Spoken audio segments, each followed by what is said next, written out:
感受一下这个地板的湿度。好，就给听黑记嘞。好，就在这边，我们的腹地。好，我今本日就带了2个野餐垫。这个野餐垫还是我之前从那个童话季 A 来的。表演完之后，他们送我的。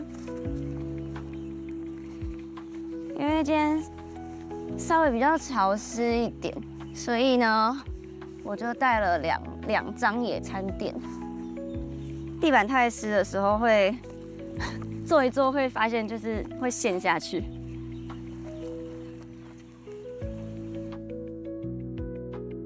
那拜来呢，就是想要接近一下台池岩啊，因为台北就是一个都市丛林，所以其实大部分的时间又在下雨，所以有太阳的时间，我就会赶快把东西款，然后就会来青眼公园找一个适合的地方来，就是有时候就是坐着也没干嘛，但是我通常就会带一些我随身的小物，比如说电子书啊，然后会来看一下，然后就带个水，然后带个点心来压片身，然后我可能就会坐在这边，就是先休息一下，或者是可能就会碰树啊。其实你碰树的时候会接触得到它的一些能量跟频率，然后其实树的频率还蛮疗愈的。好，但因为今天稍微比较潮湿一点，就用手摸一摸就好。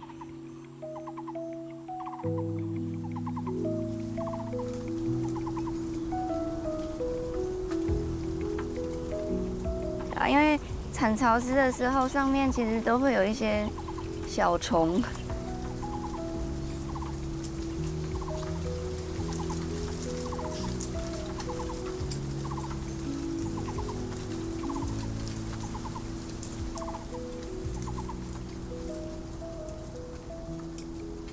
那因为我小时候是在南庄长大嘛，那南庄就会在后山后是一个地方，就会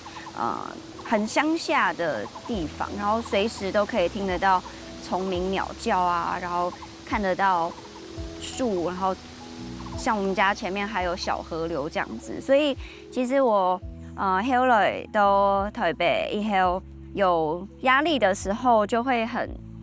倾向于就是去外面，然后看看天空的感觉啊，然后走到一个有很多的树，然后有草皮的地方，所以青年公园就会一在每一次我可能需要排解一些心关度底部的一些负面情绪啊，或者是挫折，或者是压力的时候，我都会来的地方。那我也觉得。一直到现在，我都觉得身心灵嘅平衡係十分嘅重要，所以天气的转变之后，心情也好很多。然后就是鼓励大家也可以就是多多的来户外走走。